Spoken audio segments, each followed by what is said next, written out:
Voici une situation très spécifique qui est très, très, très fréquente dans la vie de couple et que presque tout le monde va vivre, mais qu'il y a beaucoup de choses qui ne sont pas comprises à travers ça et c'est très important, selon moi, de comprendre ça si on veut que notre vie de couple soit de mieux en mieux, s'améliore à la place de se détériorer.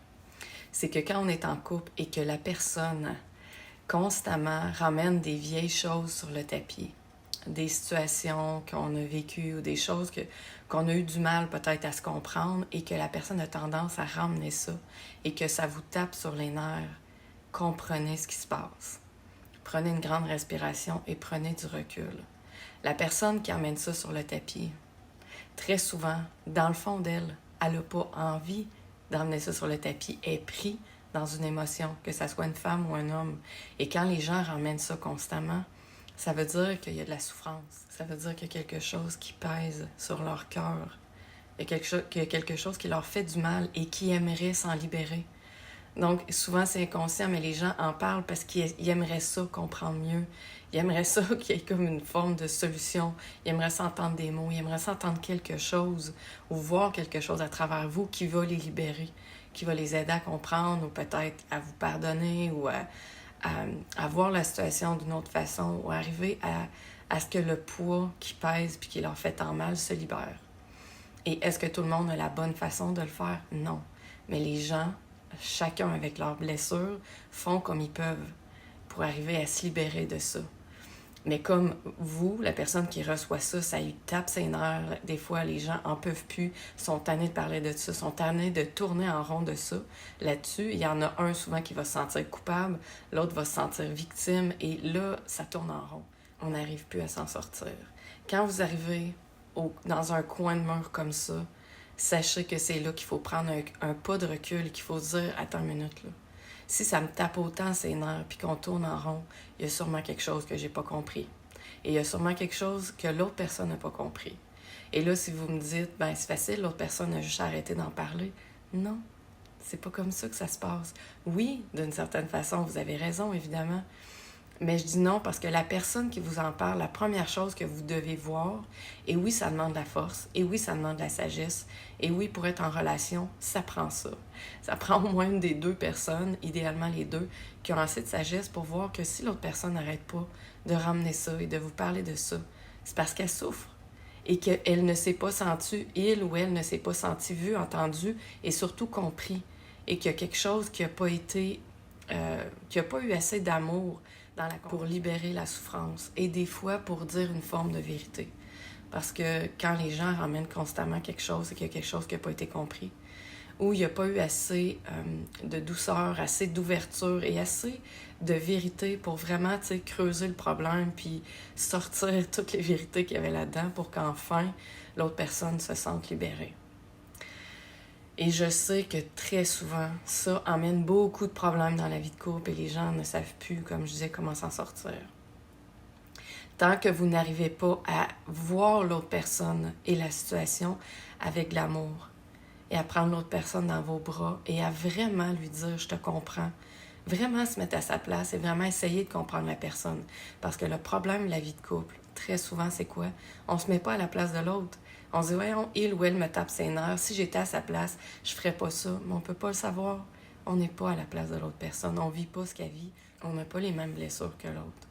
Donc, même si pour nous, en apparence, ça a de l'air simple, puis ça n'a pas de l'air souffrant, si on se met vraiment à la place de l'autre personne, puis quand même, souvent, on finit par connaître la personne avec qui on est, puis avoir une petite idée, peut-être des expériences peut-être traumatisantes ou des souffrances qui ont traversé la vie de la personne. Si on se met vraiment à sa place, on va arriver à comprendre des choses que peut-être hier, avant-hier ou le mois passé, on ne comprenait pas.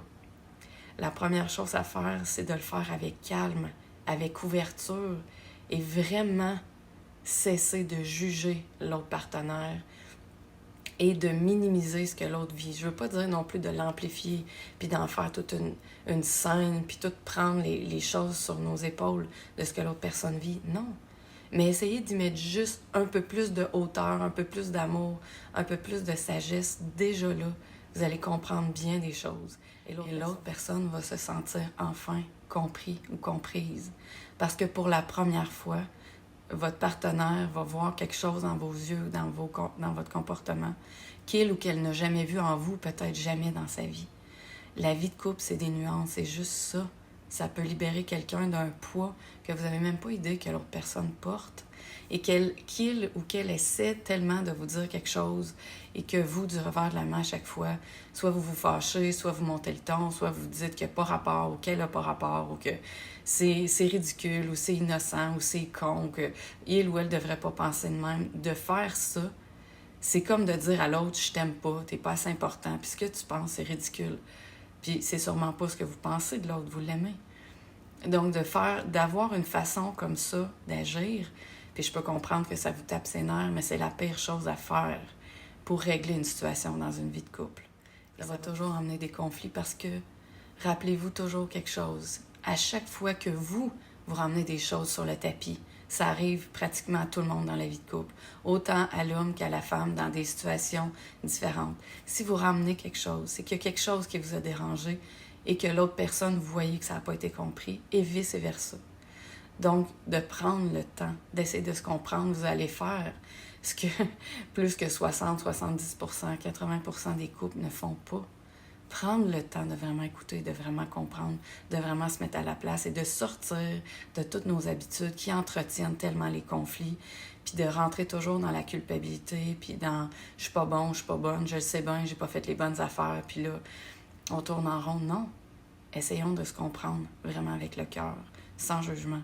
Vous allez voir que ça change complètement la vie de couple. Et rappelez-vous que la chose que vous voulez tant, arrêter ce genre de conflit-là et que la personne ramène des choses sur le tapis, qui ont peut-être été bien difficiles, peut-être des choses que vous avez faites ou des choses qui ont été dures. Rappelez-vous que la personne, elle veut s'en libérer sûrement 10, 20, 50 fois plus que vous, mais elle ne sait pas comment.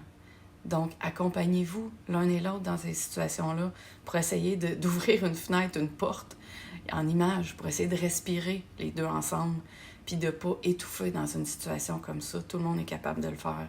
Ça demande juste de sortir de nos habitudes, puis de penser d'une façon avec beaucoup plus d'amour. Donc, si c'est ce que tu vis dans ta relation, que c'est difficile, que tu tournes en rond dans les mêmes choses, que vous n'arrivez plus à vous parler, oui, des fois, de consulter, ça aide, évidemment, et c'est mon métier. Donc, je vous invite à m'écrire, à prendre rendez-vous. On va pouvoir voir ensemble ce qu'il y a derrière ça et qu'est-ce qui vous amène toujours dans le cycle des conflits et des choses difficiles à comprendre. Parce que souvent, et je le vois très souvent en consultation avec des couples, ça prend 3 fois rien, très souvent, pour emmener de l'harmonie. Et aussi, s'il vous plaît, je vous invite à partager la vidéo qui pourrait aider des gens qui vivent ce genre de situation-là et à suivre ma page professionnelle. Bye. Bonne journée.